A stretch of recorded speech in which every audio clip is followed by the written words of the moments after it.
Good morning, नमस्कार। क्षेत्रफल area, ये वीडियो हम कक्षा सातवीं विद्यार्थियों के लिए जारी कर रहे हैं। कक्षा सातवीं में वृत्त के संबंध में जानकारी दी जाती है, पढ़ाई जाती है कि वृत्त क्या होता है, उसके क्षेत्रफल कैसे निकालते हैं, परिमाप कैसे निकालते हैं, त्रिज्या क्या होती है, व्यास क्या होता है, ये सब जानकारियाँ दी जाती है।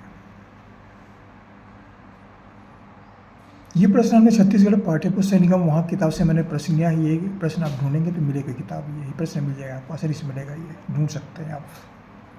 क्षेत्रफल ये अध्याय से लिया गया है, इस अध्याय से, क्षेत्रफल से।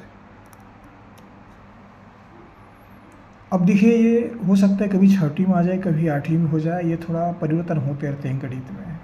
छठी सातवीं को कर देंगे, सातवीं छठी में कर देंगे, कभी आठवीं के सातवीं, सातवीं को आठवीं, से परिवर्तन होते रहता है, लेकिन प्रश्न वही रहते हैं। गणित में जो बातें हैं बताई जाती है, पढ़ाई जाती है, वो बदलते नहीं हैं, विधियाँ भी वही रहती है, बस प्रश्न जो हैं उनके जो अंक हैं बदल दिए जाते हैं, बस सब वही रहता है।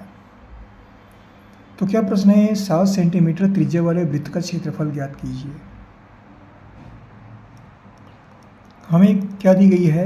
हमारे पास एक वृत्त है, वृत्त की त्रिज्या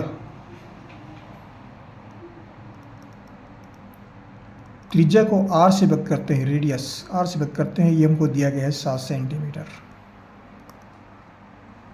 क्या निकालना है? वृत्त का क्षेत्रफल, वृत्त का क्षेत्रफल ये हमको निकालना है, ज्ञात करना है।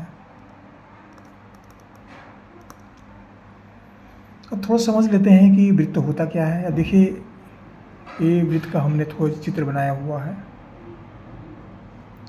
ये केंद्र बिंदु है, ये जो गोलाकार आकृति दिख रही है, ये सब ऐसे चलते जाएंगे तो ये सब परिमाप कहलाते हैं, परिधि कहलाते हैं। ये ऐसे चलते जाएंगे किनारे किनारे इस वृत्ताकार मार्ग पर, तो ये परिधि कहलाते हैं, परिमाप कहलाते हैं।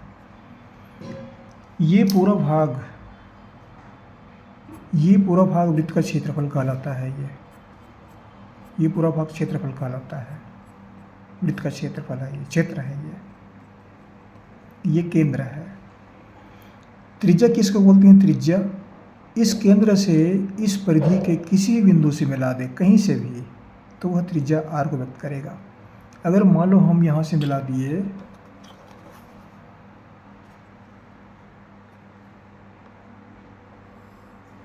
इस तरह से मिला दिए, इसको नामकरण कर देते हैं O, इसको कर देते हैं P, तो O से P तक की दूरी जो है वह 7 सेंटीमीटर होगा। इसको त्रिज्या बोलते हैं, त्रिज्या R। इस चित्र के माध्यम से इसको समझ सकते हैं। और कहीं पर ही मिला दें, दूसरा ही मिला दें, कहीं से ही मिला दें, यहाँ से मिला दिए तो वह भी 7 सेंटीमीटर ही होगा, यह भी 7 सेंटीमीटर होगा। कहीं से ही मिला दे, इसमें सब 7 सेंटीमीटर की त्रिज्या कहलाएंगे, वही केंद्र बिंदु है ये। इस तरह से इस वृत्त के माध्यम से इस प्रश्न को समझ सकते हैं, आसानी समझ सकते हैं ये। अब हमको निकालना है वृत्त का क्षेत्रफल। तो वृत्त का क्षेत्रफल निकालने के जो सूत्र है वह होता है, वृत्त का क्षेत्रफल को एरिया A से व्यक्त करते हैं। A बराबर होता है पाई r वर्ग, या त्रिज्या का वर्ग, त्रिज्या गुणित त्रिज्या। यहाँ पर पाई का मान जो है वह स्थिरांक होता है 22/7, निश्चित मान है, या फिर दशमलव लिखेंगे तो ये 3.14, ये पाई का मान, इसको पाई बोलते हैं। अब यहाँ पर पाई का मान हम रखते हैं 22/7, और r त्रिज्या है तो इसको हम लिखेंगे 7 का वर्ग। 7 का वर्ग मतलब 7 को 2 बार गुणा करेंगे, 7 गुणित 7, 22/7, इसको लिखेंगे 7 गुणित 7, इसको बटा 1 कर देते हैं, मान बदलेगा नहीं, 7 एकम 7, 7 एकम 7। हमारे लिए क्या बचा? 22 गुणित 7, 22 को 7 से गुणा करते हैं, 7 दूनी 14 का 4, हासिल आया 1, 7 दूनी 14 और 1 15, 154 वर्ग इकाई या वर्ग सेंटीमीटर।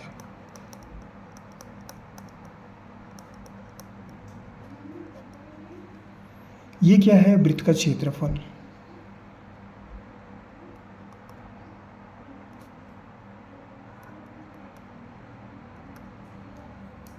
इस तरह से वृत्त का क्षेत्रफल निकाल सकते हैं, चाहे कोई सा भी वृत्त हो, कोई भी त्रिज्या का हो या व्यास का हो। इस सूत्र की सहायता से उसका क्षेत्रफल निकाला जा सकता है। ये त्रिज्या बदलते रहते हैं, आर जो है बदलते रहते हैं, वो कोई मान हो सकता है वो, लेकिन विधि यही रहेगा। ये कक्षा 7 विद्यार्थियों के लिए था। जहाँ से पढ़ रहे हैं जरूर कमेंट्स कीजिए कहाँ से पढ़ रहे हैं। हमारे चैनल को सब्सक्राइब अवश्य कीजिएगा, सब्सक्राइब करना ना भूलें। ये कार्य अवश्य कीजिएगा, इसे बना रखें। आपको हमारे से बहुत बहुत शुभकामनाएं, पढ़ते रहिए। अगले वीडियो में फिर मुलाकात होगी, फिर पढ़ेंगे आपके साथ। Thank you.